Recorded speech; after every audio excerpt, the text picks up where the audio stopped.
જય સ્વામિનારાયણ વિદ્યાર્થી મિત્રો, શ્રી સ્વામિનારાયણ ગુણાતીત વિદ્યાધામ ગુરુકુળ વીરપુર જલારામ ઓનલાઈન એજ્યુકેશનની અંદર મારો આજનો આ વિડીયો નિહાળી રહેલા તમામ વિદ્યાર્થી મિત્રોનું હાર્દિક સ્વાગત છે. આજે ધોરણ 11ની અંદર વિષય ગુજરાતી અને એમાં પાઠ બીજો પોસ્ટ ઓફિસ, તેમના લેખક ગૌરીશંકર જોશી એટલે કે ધૂમકેતુ ગૌરીશંકર ગોવર્ધનરામ જોશી વીરપુરના જ વતની, અને પોસ્ટ ઓફિસ એટલે એવી વાર્તા કે જે વર્લ્ડની અંદર, વિશ્વની અંદર ટોપ 10 જે 10 વાર્તાઓ, એમાં આ પોસ્ટ ઓફિસનું સ્થાન. આપણે ગુરુકુળની અંદર જે ગૌરીશંકર ગોવર્ધનરામ જોશી એટલે 12મા મહિનામાં એની જન્મ જયંતિ દરમિયાન ધૂમકેતુ જયંતિ આપણે ઉજવી ચૂક્યા છીએ ઘણી વખત, અને એમાં આ નાટક આપણે ભજવેલું. શરૂઆત કરીએ. પોસ્ટ ઓફિસ જેવી વાર્તા એટલે કે નવલિકા, ટૂંકી વાર્તા. એક તો ટૂંકી વાર્તાના કસબી જેને કહી શકાય, અનેક ટૂંકી વાર્તાઓ લખી એવા ગૌરીશંકર જોશી ધૂમકેતુ, અને એમાં પાછી એની બેસ્ટ વાર્તા એટલે કે પોસ્ટ ઓફિસ, અને એ આપણા અભ્યાસક્રમમાં હોય એટલે આપણને વધારે મજા પડે. ગૌરીશંકર જોશી ધૂમકેતુ, જન્મ 12/12/1892, અવસાન એમનું 11/3/1965. ગૌરીશંકર ગોવર્ધનરામ જોશી ધૂમકેતુનો જન્મ સૌરાષ્ટ્રના વીરપુરમાં થયો હતો. એટલે અહીં વીરપુરમાં જ તેમનો જન્મ. ઈસવીસન 1920માં અંગ્રેજી સંસ્કૃત વિષયો સાથે સ્નાતક થયા, એટલે ગ્રેજ્યુએટ, એની અંદર એમણે ગ્રેજ્યુએશન કર્યું. ગોંડલ રાજ્યની રેલવે ઓફિસમાં તેમજ એ પછી ગોંડલની હાઈસ્કૂલમાં નોકરી કરી. પહેલાં રેલવે ઓફિસની અંદર અને ત્યારબાદ ગોંડલની હાઈસ્કૂલની અંદર એટલે શિક્ષક તરીકે તેઓ ફરજ પણ બજાવી. ઈસવીસન 1923થી અમદાવાદમાં સ્થાયી થયા બાદ તેઓ અમદાવાદમાં સ્થાયી થયા, અને બાળપણમાં સાંભળેલી વાર્તાઓ, બાલ્યાવસ્થાનો વાંચન શોખ, તેઓ વાંચવાનો અને સાંભળવાનો જેને શોખ હોય ને એ જ સારા વક્તા બને, એ જ લેખક બની શકે. તેઓ કવિ પણ હતા. શ્રીમાન નથુરામ શર્માના આશ્રમનું પુસ્તકાલય, એમને જે ઉપયોગી જે ગ્રંથાલય થયું એ આસપાસની પ્રકૃતિ, કવિ હૃદય હતું, અને સાથે લેખક એટલે પદ્ય અને ગદ્ય બે, પણ પહેલાં શરૂઆત એનું પદ્યથી. આદિ ધૂમકેતુના સાહિત્ય સર્જનના પ્રેરક બળો રહ્યા છે. જો પ્રેરક કોકને કંઈક તો હોય જ.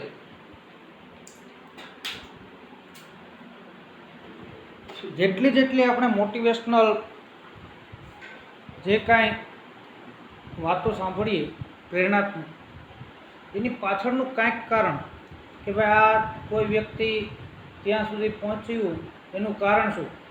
પછી એવરેસ્ટ સર કરવા માટે એડમંડ હિલેરી હોય તોય ભલે, કે અરુણિમા સિંહા હોય તો પણ ભલે. હવે તેમનું લખાણ નવલિકા, નવલકથા, નવલિકા એટલે ટૂંકી વાર્તા, ટૂંકી વાર્તાના એ કસબી હતા. નિબંધ, એના ઝુમો ભીસ્તી, ગોવિંદનું ખેતર, એ આપણે આગળ ઉપર ભણી ગયા. ભીખુ, ચરિત્ર નાટક, નિબંધ, ચરિત્ર નાટક એટલે પાત્રલેખન પણ કર્યું. એમ વિવિધ સાહિત્ય સ્વરૂપોમાં તેમણે કરેલા ખેડાણથી ગુજરાતી સાહિત્ય સમૃદ્ધ થયું. બરાબર, એટલે ખૂબ એમનું મોટું યોગદાન છે. ટૂંકી વાર્તાના સ્વરૂપ ઘડતરમાં તેમનો મહત્ત્વનો ફાળો રહ્યો છે. એટલે નવલિકા જે આપણે ભણવાના છીએ તે પણ તેમની વાર્તા. પોસ્ટ ઓફિસના ધ લેટર, આ ટ્રાન્સલેટ જે આપણે કહીએ તો અંગ્રેજીમાં અનુવાદને વિશ્વ કક્ષાના ઉત્તમ વાર્તાઓના સંપાદનમાં સ્થાન મળ્યું છે. મેં પહેલાં જ કીધું, ટોપ 10 જે વાર્તાઓ 10, એમાંનું સ્થાન. તણખા મંડળ ભાગ 1-4, અવશેષ, પ્રદીપ, ત્રિભેટો, આકાશદીપ જેવા 24 વાર્તા સંગ્રહો, એટલે ખૂબ મોટું યોગદાન છે. આખા વાર્તા સંગ્રહોમાં 400 જેટલી નવલિકાઓ અને તેમણે આપી છે.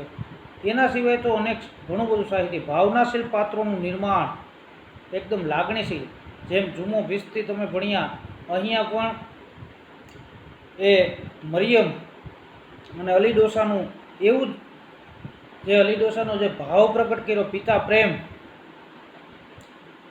તો ભાવનાશીલ પાત્રોનું નિર્માણ, કાવ્યમય વર્ણનો, जो काव्यात्मक है नहीं, यूं ही नहीं कोई कविता कागज पे उतर पाती है, इस हुनर को पाने में एक उम्र गुजर जाती है, बराबर, और नशे में होकर भी होश में लिखना पड़ता है. तो वर्णनो અને મનોહર ગદ્ય શૈલીને લીધે એમની વાર્તાઓ આકર્ષક બની છે, બરાબર.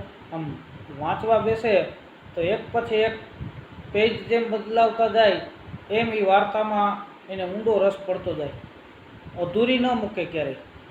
વાંચનનો જે શોખીન હોય તો એવી રસાસ્વાદવાળી ચૌલાદેવી, આમ્રપાલી, વૈશાલી તેમજ ધ્રુવદેવી એમની ઐતિહાસિક નવલકથાઓ છે. પૃથ્વીશ, રાજમુગટ, પરાજય અને જીવનના ખંડેર જેવી સામાજિક નવલકથાઓ પણ તેમણે આપી છે. જીવનપથ, જીવન રંગ તેમની આત્મકથાના પુસ્તકો છે.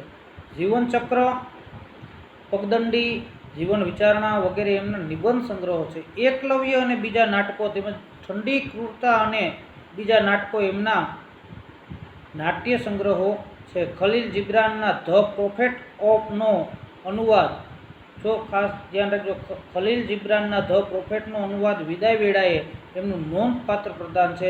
ઈસવીસન 1935માં તેમને રણજીતરામ સુવર્ણચંદ્રક મળેલો. આ એના પૂર્વાપરનું જે સાહિત્ય છે એની અંદર આ પ્રશ્ન ક્યારેક કોઈ વન લાઇનર આવી શકે. ઈસવીસન 1953માં તેમને નર્મદચંદ્રક અર્પણ થયેલો. ઈસવીસન 1944માં વડોદરામાં મળેલા ગુજરાતી સાહિત્ય પરિષદના અધિવેશનમાં સાહિત્ય વિભાગના તેઓ પ્રમુખ હતા. એ પણ એમને પોસ્ટ સરસ મળી. પોસ્ટ ઓફિસ એ માત્ર ધૂમકેતુની જ નહીં પરંતુ ગુજરાતી સાહિત્યની નોંધપાત્ર કૃતિ તરીકે પોંખાય છે. જો પોંખવામાં એને જ આવે, આપણને ખ્યાલ હોય કે વરરાજાને, બરાબર, એટલે ખૂબ એમને માન મેળવ્યું આ કૃતિને. સમગ્ર વાર્તાના કેન્દ્રમાં અલી ડોસો કોચમેન છે. એક જમાનામાં એ શિકારી હતો. અહીંયા આપણે સારાંશ જોઈએ. તડફડતા પ્રાણીઓને જોઈને આનંદ લૂંટતો હતો. આજે દીકરી મરિયમના વિરહ અગ્નિમાં શેકાઈ રહ્યો છે. મરિયમની ટપાલ લેવા પોસ્ટ ઓફિસમાં વહેલી સવારથી આંટા મારે છે. નિયમિત પોસ્ટ ઓફિસમાં એ ઉપહાસનું પાત્ર બની જાય છે. રમત, બરાબર, જે ઉપહાસ જેનો થાય એટલે જેની મસ્કરી કરવામાં આવે. પોસ્ટમાસ્ટર પોતે જ એવી પરિસ્થિતિમાં મુકાય છે કે એમને અલીની વેદના વ્યથા એ સમજાય છે. લેખકે કથાની ગૂંથણી એવી સરસ કરી છે કે એક તરફ સંવેદનશીલ માનવીનું મન છે તો બીજી તરફ જડ તંત્ર છે. જો અહીં કાનૂનની વાત કરેલી છે, બરાબર, અને જે સરકારી દફતરની વાત કરેલી છે. અને આ બંને પરિસ્થિતિઓની વચ્ચે બે પિતાના હૃદયનું સમસંવેદન, બરાબર, સરખી સ્થિતિ, સરખી લાગણી સાંપ્રત જીવન માટે બોધ બની જાય છે, બરાબર. અચ્છા, સાંપ્રત એટલે અત્યારનું, હાલનું. અત્યારે પણ એવી જ એ અસર, આમ ચોટદાર એવી જ વાર્તા છે. કરીએ શરૂઆત. પાછલી રાત્રિનું ભૂરું આકાશ, જો આબેહૂબ વર્ણન કરેલું છે, બરાબર. પાછલી રાત્રિ એટલે છેલ્લા પ્રહર, સવાર પડતું હોય એવા સમયે, એટલે કે 4 થી 5 વાગ્યાનો સમય. માનવ જીવનના અનેક સુખદ યાદગીરી ચમકી રહે તેમ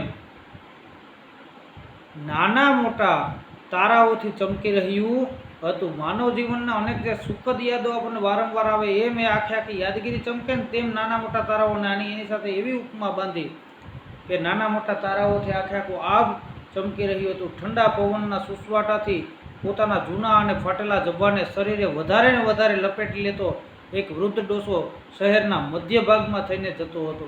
એટલું જોરદાર વર્ણન કરેલું છે કે આમ ચિત્રાત્મક વર્ણન છે અહીંયા ધૂમકેતુનું, કે એક વૃદ્ધ ડોસો જઈ રહ્યો હતો અને પવનના જે સુસવાટા, સવારના ઠંડીનો સમય છે, બરાબર.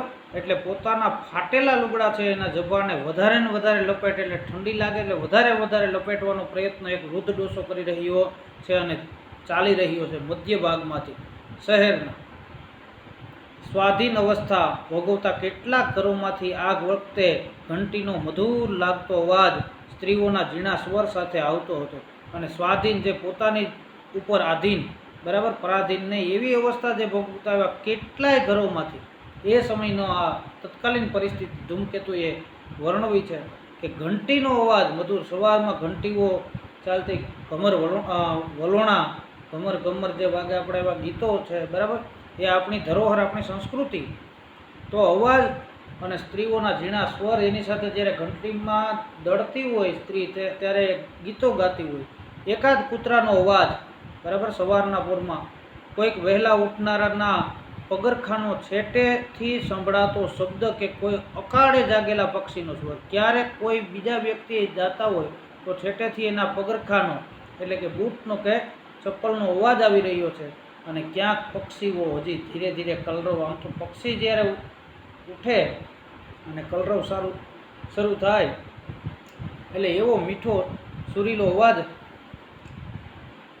ક્યાંક હજી, બરાબર, પક્ષીનો સ્વર. એ સિવાય શહેર તદ્દન શાંત હતું. આ સિવાય હજી રાત્રિ હતી, બરાબર, સવાર પડતું હતું પણ હજી આમ જોઈએ તો સમય બહુ વહેલો, એટલે લોકો મીઠી નિદ્રામાં ઘોરતા હતા. એ સમયે તો એવી નિદ્રા હોય, બરાબર. અને શિયાળાની ઠંડીથી રાત્રિ વધારે ગાઢ બનતી હતી.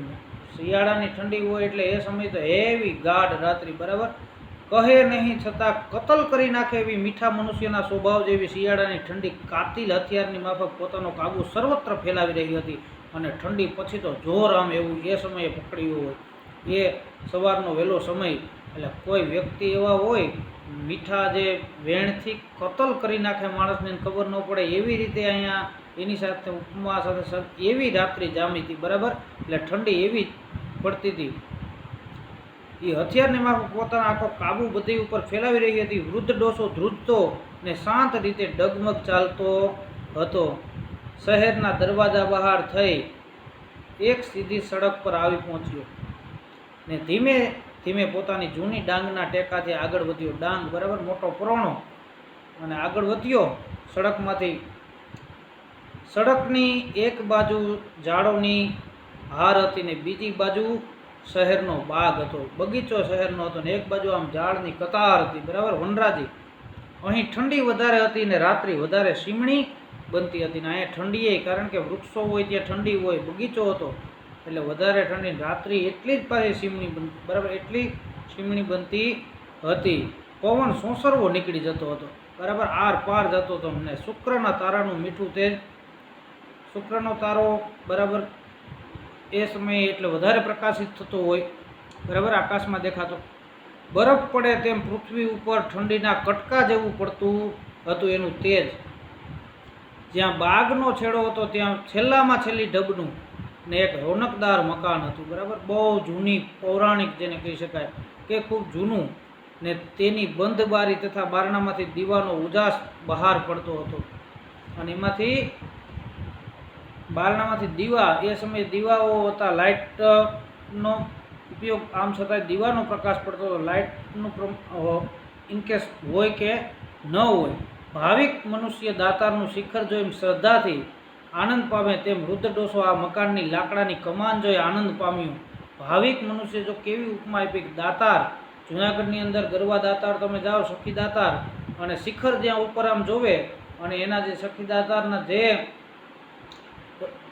દાતાર બાપુને જે માનતા હોય, બરાબર, એમાં શ્રદ્ધાળુ એના જીવ હોય, એ જીવ જેમ આનંદ પામે જોઈને આ 3500 પગથિયા ચડીને પછી, બરાબર. અને એવી રીતે અહીંયા ડોસો પણ એટલું જ ખાલી આ લાકડાની કમાન જે જોઈ એટલે આપણે સમજી શકીએ. અને એની ઉપર કમાન પર એક જરી પુરાણા એટલે ખૂબ જૂનામાં જૂનું પાટિયામાં નવા અક્ષર લખ્યા હતા, પોસ્ટ ઓફિસ. આ ટાઇટલ છે આપણું, બરાબર, પોસ્ટ ઓફિસ લખ્યું હતું. પણ જેમ કોઈ ઈશ્વરને જેમ શ્રદ્ધાળુ માનતો હોય એવી રીતે એના શ્રદ્ધાનો વિષય હતો. એ આ એટલું જ એકદમ હતું જૂનું મકાન, બરાબર, જૂનું પાટિયું, અને એની ઉપર નવા અક્ષરો. પણ પોસ્ટ ઓફિસ એટલે બીજા માટે કાંઈ નહીં, પણ આના માટે તો એ ખરેખર એની મંજિલ હતી. ડોસો ઓફિસની બહાર પડથાર પર બેઠો. પડથાર એટલે આગળની ઓસરીનો ભાગ. અંદરથી કંઈ ચોક્કસ અવાજ આવતો ન હતો, પણ 2-4 જણા કામમાં હોય તેમ વ્યવહારિક ઘૂસપૂસ થતી હતી. પહેલાં ચોખવટ કરી દઉં કે આ એ સમયે ટપાલ એટલે પોસ્ટ ઓફિસના કામ સવારે વહેલી સવારે થતા. આ ત્યારની વાત છે. એટલે સવારમાં ત્યાં જઈને 2-4 જણા વાતો કરતા હોય.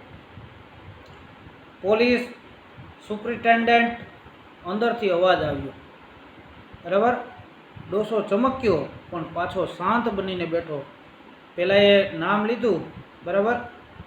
ત્યાં તો એ અંદરથી આમ ચમક્યો. શ્રદ્ધા અને સ્નેહ આટલી ઠંડીમાં એને ઉષ્મા આપી રહ્યા હતા, પણ એને શ્રદ્ધા હતી. કઈ બાબતની? કે પોતાની ટપાલ, પોતાની પુત્રીની ટપાલ આવે એ રાહ હતી, એટલા માટે એ એને ગરમી આપી રહી હતી. અંદરથી અવાજ પર અવાજ આવવા લાગ્યા. કારકુન અંગ્રેજી કાગળના સરનામા બોલી પોસ્ટમેન તરફ નાખતો હતો. બરાબર. જે કારકુન છે તે અંગ્રેજી કાગળના જે સરનામા હતા ને એ એક પછી એક બોલી પોસ્ટમેનને દેતો હતો. બરાબર. ટપાલીને એટલે નાખતો જતો હતો. કમિશનર, સુપ્રિન્ટેન્ડન્ટ, દિવાન સાહેબ, લાઇબ્રેરિયન, એમ એક પછી એક અનેક નામ બોલવાનો અભ્યાસી કારકુન ઝપાટા બંધ કાગળો ફેંકીએ જતો હતો. બરાબર. આ કાયમી ટેવ. બરાબર. કે કમિશનર ને સુપ્રિન્ટેન્ડન્ટ, દિવાન સાહેબ, લાઇબ્રેરિયન, એમ એક પછી એક કાયમી ટેવ હતી. એ પ્રમાણે ફેંકતો હતો. બરાબર. એટલે કામ ઉપર પ્રવીણતા આવી ગઈ હોય. એવામાં અંદરથી એક મસ્કરી ભર્યો અવાજ આવ્યો. વોચમેન અલી ડોસા ગાર છે.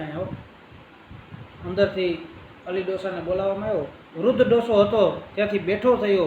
શ્રદ્ધાથી આકાશની સામે જોયું ને આગળ વધ્યો અને બારણા પર હાથ મૂક્યો. ગોકળભાઈ,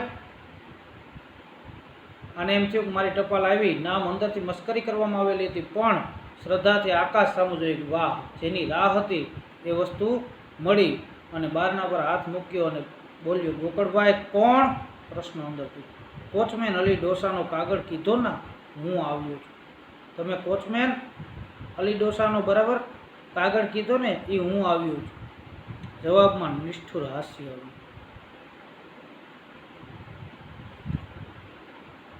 માત્ર જેની અંદર મસ્કરી હતી. સાહેબ, આ એક ગાંડો ડોસો છે. એ હંમેશા પોતાનો કાગળ લેવા પોસ્ટ ઓફિસે ધક્કો ખાય છે અને મોટા સાહેબને એવી વાત કરે છે. કારકુને આ શબ્દો પોસ્ટમાસ્ટરને કહ્યા ત્યાં તો ડોસો પોતાના સ્થાન પર બેસી ગયો હતો. એને એમ થયું, ખબર પડી ગઈ 5 વર્ષ થયા એ જગ્યાએ બેસવાનો તેને અભ્યાસ હતો. 5 વર્ષ થયા રાહ જોતા હતા. ઓછા નહીં. આ બધા કુદરતી અમુક એવા જીવ થાય. બરાબર. અને એને પૂર્ણ શ્રદ્ધા હોય. અહીંયા પુત્રી પ્રત્યેનો લગાવ છે, પણ ઘણાને ઈશ્વરમાં. જેમ માતંગ ઋષિના આશ્રમમાં સબરી 7 વર્ષના હતા અને ગુરુદેવે કીધું તો 70 વર્ષના થયા ત્યાં સુધી રામની રાહ જોઈ અને કાયમી માટે ફૂલ પાથરતી. અલી મૂળ હોશિયાર શિકારી હતો. હવે જો એનું અતીત એટલે પુરાણ પહેલાંનો એનો જે યુવાની કાળ, પછી ધીમે ધીમે અભ્યાસમાં એવો કુશળ બન્યો. શિકારી તો બન્યો, પણ એટલો એમાં કુશળ થઈ ગયો કે હંમેશા જેમ અફીણીને અફીણ લેવું પડે તેમ અલીને શિકાર કરવો પડે. અફીણી એટલે જે અફીણના બંધાણી હોય.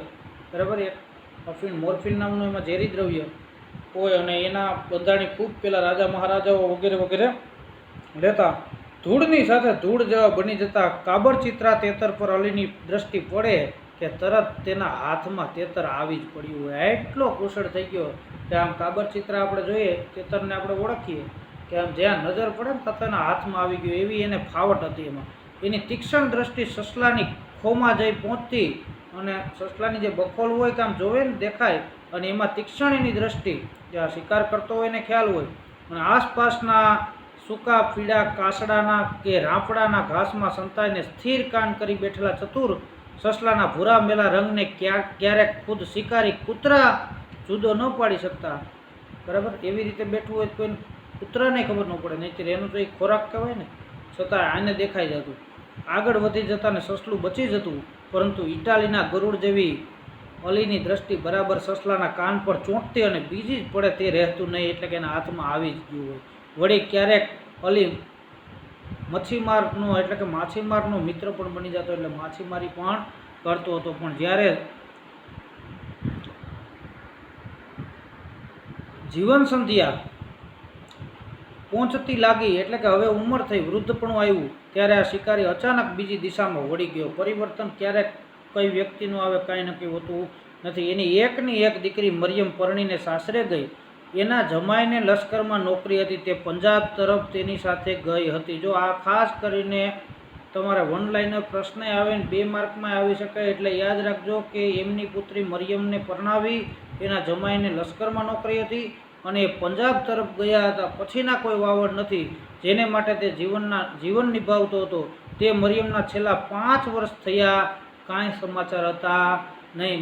માત્ર પુત્રી પ્રત્યેનો એક કુદરતી એક એને, કારણ કે પિતાની એક હંમેશા લાગણી પોતાના સંતાનનું હોય ને એમાં દીકરી તો એટલી વાલી હોય, બરાબર. કવિ દાદે તો કાળજા કેરો કટકો અને બીજી એવી અમર કૃતિ લખીને અમર બનાવી દીધા કાવ્યને. હવે અલીને જાણ્યું કે સ્નેહ અને વિરહ શું છે. હવે આજ ખબર પડી. દીકરીનો જ્યારે વિદાય વિરહ દેખાણો ત્યારે પહેલાં તો એ તેતરના બચ્ચાને આકુળ વ્યાકુળ દોડતા જોઈ હસતો કે હમણાં જ એને હું પકડી પાડું. આ એનો શિકારનો આનંદ હતો. શિકારનો રસ એની નસે નસમાં ઉતરી ગયો હતો. પરંતુ જે દિવસે મરિયમ ગઈ ને તેને જિંદગીમાં એકલતા લાગી. તે દાહડાથી અલી શિકારે જતા શિકાર ભૂલી સ્થિર દ્રષ્ટિથી અનાજના ભરચક લીલા ખેતરને જોઈ રહ્યો હતો. આજ એની દિશા બદલી ગઈ. દીકરી ગઈ અને શિકાર તો ભૂલી ગયો, પણ હવે આજ કુદરતી વાતાવરણને આજ ખરેખર એ નેચરલ તત્વોને જોઈ રહ્યો છે. એને જિંદગીમાં પહેલી વખત સમજાયું કે કુદરતના સ્નેહની સૃષ્ટિ અને વિરહના આંસુ છે. આ શબ્દ યાદ રાખવું. કુદરતમાં સ્નેહની સૃષ્ટિ છે અને વિરહના આંસુ પણ છે. પછી તો એક દિવસ અલી એક ખાખરાના ઝાડની નીચે જઈ બેસીને હૈયા ફાટવ્યો. ખૂબ રોવું, ધ્રુસકે. ત્યાર પછી હંમેશા સવારમાં 4 બજે ઉઠીને, જો બજે શબ્દ વાગ્યા એટલે અહીંયા હિન્દી શબ્દનો ઉપયોગ થયો છે, એ પોસ્ટ ઓફિસે આવતો. એનો કાગળ તો કોઈ દિવસ હોય નહીં, પણ મરિયમનો કાગળ એક દિવસ આવશે એવી ભક્તના જેવી શ્રદ્ધામાં ને આશાભર્યા ઉલ્લાસમાં તે હંમેશા સૌથી પહેલો પોસ્ટ ઓફિસે આવીને બેસતો. જેમ આજ બેસ્યો તેમ પોસ્ટ ઓફિસ કદાચ જગતમાં સૌથી રસહીન મકાન, કોઈને એમાં ઇન્ટરેસ્ટ ન હોય એવું ધર્મક્ષેત્ર તીર્થ સ્થાન બન્યું. આમ ધર્મક્ષેત્ર કુરુક્ષેત્ર આપણે જે પહેલો શ્લોક, એ જ રીતે અહીંયા એનું ધર્મક્ષેત્ર બની ગયું, ધર્મ તીર્થ સ્થાન બની ગયું હતું. એક જ જગ્યાએ ને એક જ ખૂણે તે હંમેશા બેસતો હતો. એ પાછું સ્થળ આ એક તપ થઈ ગયું. એને એવો જાણ્યા પછી સૌ હસતા. પોસ્ટમેન મસ્કરી કરતા ને ક્યારેક મજાકમાં એનું નામ દઈ એને એ જગ્યા પરથી પોસ્ટ ઓફિસના બારણા સુધી જેમ હમણાં બોલાવ્યો હતો પહેલાં એવી રીતે બોલાવતા. કાગળ ન હોય છતાં ધક્કો ખવડાવતા. અખૂટ શ્રદ્ધા અને ધૈર્ય હોય તેમ એ હંમેશા આવતો ને દરરોજ ખાલી હાથે પાછો જતો. આવતો શ્રદ્ધાથી પણ ખાલી હાથે જતો. અલી બેઠો હતો એટલામાં એક પછી એક પટાવાળાઓ પોતપોતાની ઓફિસના કાગળો લેવા આવવા લાગ્યા. ઘણું કરીને પટાવાળાએ 20મી સદીમાં અધિકારીઓની સ્ત્રીઓના ખાનગી કારભારી જેવા છે, બરાબર. ઘણું કરીને તો પટ્ટાવાળા જોઈએ એ પણ એણે પરિસ્થિતિ વર્ણવી છે કે 20મી સદીની અંદર, બરાબર, ગઈ જે સદી, બરાબર, 2000ની 1901થી 2000ની, તો અધિકારીઓની સ્ત્રીઓની ખાનગી કારભારી, બરાબર, એટલે મોટા અધિકારીઓની સ્ત્રીઓ છે એનું માન મર્તબો રાખવો પડતો હોય. ક્યારેક મજાકનું એનું નામ દઈ એને જગ્યા પરથી ભાઈ સ્ત્રીઓના ખાનગી કારભાર જેવા છે, એટલે આખા શહેરમાં ના દરેક ઓફિસનો ખાનગી ઇતિહાસ અત્યારે વંચાતો હતો કે ક્યાં શું થાય છે. ના તો ટપાલ, કોઈના માથા પર સાફો તો કોઈના પગમાં ચમચમાટી કરે તેવા બૂટ, એમ સૌ પોતપોતાનો વિશિષ્ટ ભાવ દર્શાવતા હતા. એટલામાં બારણું ખુલ્યું. દીવાના અજવાળામાં સામેની ખુરશી પર તુંબડા જેવું માથું ને હંમેશનો દિલગીરી ભર્યો ઉદાસીન જેવો ચહેરો લઈ પોસ્ટ માસ્તર બેઠા હતા. જો પોસ્ટ માસ્તર, એની પોસ્ટ એવી હતી પણ એનો જે દેખાવ છે એ બેડોળ બતાવ્યો છે. કપાળ પર, મોં પર કે આંખમાં ક્યાંય તેજ ન હોય ત્યારે માણસ ઘણું કરીને ગોલ્ડ સ્મિથનો વિલેજ સ્કૂલ માસ્તર, આ સદીનો કારકુન કે પોસ્ટ માસ્તર હોય એમ કહી શકાય. અહીં આપણો આ પૂર્વાર્ધ એટલે કે ભાગ 1 પૂર્ણ કરીએ છીએ આપણે. આ પછીના વિડીયોમાં આપણે પાઠને આગળ વધારીશું.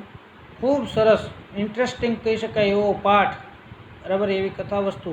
અને પાછા વીરપુરના જ વતની ધૂમકેતુની અને જે વિશ્વ લેવલે જેનું નામ હોય, બરાબર, તો આવી કથા વસ્તુ, આવી પોસ્ટ ઓફિસ જેવી વાર્તા નવલિકા આપણે આટલી જોઈ અને આગળ ઉપર જોઈશું. બરાબર, તમે અભ્યાસક્રમમાં છે એટલે એને હૃદયસ્થ કરવા પ્રયાસ કરવો. તો અહીં આપણો વિડીયો પૂર્ણ કરીએ છીએ. જય સ્વામિનારાયણ.